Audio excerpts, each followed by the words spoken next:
To learn to live the off-grid lifestyle and to be inspired to live your dreams, click subscribe so you don't miss anything. Click the bell notification. It's all free. All right, today I'm going to do a this or that video. It's just a variety of things that I want to talk about. All right, so Carolyn got a little project going today. She wanted to vacuum seal some rice. She got 40 pounds of rice yesterday at Walmart. What we're going to do today is we're going to vacuum seal these jars of rice. Now we've got the wide mouth here. It's preference on what kind of jars you want to use. I prefer to use the regular mouth jars. They're harder to find, but I just prefer to use them. We get these wide mouths at yard sales. Now we're going to use Tattler lids because I didn't invest in any regular lids for the wide mouth. I just got some Tattler lids, which are reusable lids. There are YouTubers out there who will say do not use Tattler lids for vacuum sealing. We've used them, haven't had a problem with them. What we have here is we got a little bag vacuum sealer, and you can get these almost anywhere, Walmart. This one's called Bonson Kitchen. And then you got to get this jar attachment. You can get them in wide mouth and regular mouth.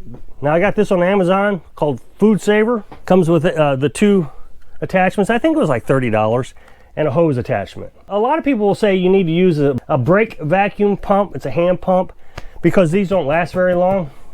That may be true. I've owned some of these before. I've never had a problem with them.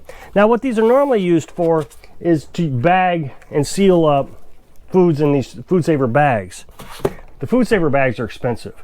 So if you can use jars as a replacement to the bags, you're going to save yourself a ton of money. Now, what a lot of people say is if you use a used metal lid, so if I take this off and I don't damage it, then I can reuse that metal lid for vacuum sealing. So I think there's just a lot of people that don't trust Tattler lids yet. I'm going to try to trust them. They seem to work good for me so far. With your Tattler lid, it's a two-piece lid set. You got the lid and you got the gasket. Now the gasket, if you're pressure canning, gets about 10 uses is what they say, and then you have to replace them. But with vacuum sealing, it shouldn't hurt them at all. So you put the gasket on, you set it down just like that, and then you're going to use the vacuum sealer, the Food Saver for the jar. You're going to put that on without the hose on yet. You don't want the hose on. You put this on, then you put the hose on, and then I'm going to start the machine up and it's going to vacuum seal. It shuts off. Now don't take the sealer off yet, take the hose off. Take that off first, and then you kind of wiggle this around. And then you'll see that I can pick it up. I know there are people that don't trust me, but you can pick it up by the lid. If you can pick it up by the lid, then it's sealed. Okay, while we're on the subject of Tattler lids, I had 2 lids fail yesterday when I was pressure canning hamburger. The lids themselves, the Tattler lids, is not the reason they failed. What you do is you put your Tattler lid onto the jar, I don't like that, and then you put your ring on, set your finger on the jar, and then you twist the jar. That's as tight as you want to get it. And then when you take the jar out of the canner after it's processed, you wait a few minutes and then you tighten it real tight. You let it cool, and then after it's completely cool, you can pick it up by your hand, probably 24 hours. I don't like waiting that long because I want to make sure that the Tattler lid's sealed. So I wait until I can pick it up with my hand, and then you take the lid off, and at that point, they will hold tight. I've not had any failures until yesterday. So when I pulled it out, I waited the 5 minutes, and then I went to tighten it. And when I did, the ring itself, this came off. It just popped off. This.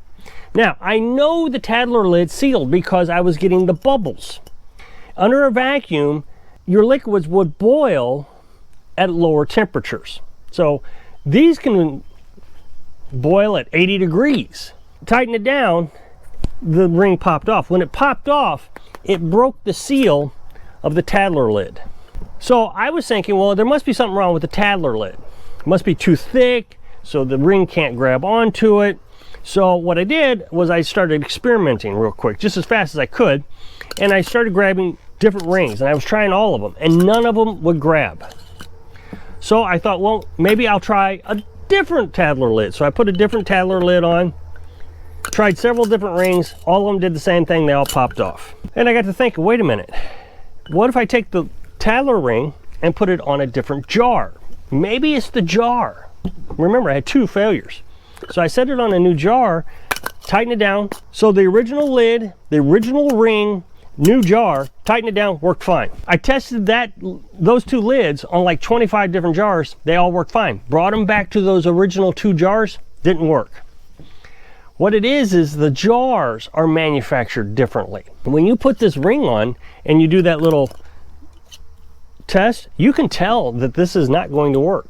So as soon as you figure that out, don't use the jar, or just go ahead and use a regular lid on that jar. That way you can still can it, because remember, all your meat's in there, you don't want to transfer the jar. So I took the meat out of the jar, the bad jars, dumped them into new jars, used the same Tattler lids. I washed them up, used the same Tattler lids, put them back on the new jar. I processed those 2 jars for the correct amount of time. You can do that. If they fail, you can reprocess them and tighten it up, and they're still sealed today, so they're working fine. So this is one of the jars that failed after I reprocessed it. So it's the same lid, new jar, and you can see it's working just fine. People keep asking me, what do I think of the Tattler lids? Quite frankly, I love them. So this morning, I got up and I checked a full tray of jars to see if I could duplicate this problem with a new tray of jars. Didn't have a problem. So my suspicions are this is a rare event. Just happened I got 2 of them in one batch. Maybe the processing in that one batch with one tray, something was wrong with it. So you're using that finger method trying to get it to tighten up, and it slips, and you know that it's going to be a bad one. But I'm going to continue to use the Tattler lids for meats because I've had really good luck with them. Although I even had the 2 failures, I know what failed. Okay, this is my well house. You can see the pipe in there. That pipe is where the water comes out. I got a deep well pump. The well is 130 feet deep. If you were with my channel last year, you will know that this well was in bad shape. There was nothing there. It was just a 6-inch hole that went 130 feet deep, and there was just all kinds of contaminants in it. Of course, everybody told me, you got to get it tested, you got to get it tested, you got to get it tested, and I thought, why do I need to get it tested? I know it's bad. I can see a big hole in the ground, dirt's falling in it, it's bad. This last spring, I was able to put a well packer in there, and now I don't have any contamination. That being said, I still haven't tested it. I'm not going to test it. I don't care, because I know how to purify water. The other day, I asked the question, what's the best method to purify water? It was a poll question, and I gave several options: chlorine, iodine, boiling, Berkey, reverse osmosis. Now, I suspected that the 2 answers that would come up would be Berkey or reverse osmosis, but it wasn't. It was boiling. Boiling was the number 1 answer. I was thinking, well, maybe I didn't ask the question right, because boiling is not the best method. If you're out in the bush somewhere, you know, in the deserts of wherever, and you come across some really bad water and you want to drink it, but you're afraid you're going to get sick in the next, hour or 2 from drinking it, if you boil it, it will kill the bacteria. You can drink some of the nastiest water after you boil it, but it does not purify the water. It's still dirty, and there still could be chemicals and lead and hard metals, heavy metals in it. Now, chlorine, same thing. It'll kill the bacteria, and iodine, it'll kill the bacteria, but it doesn't purify it.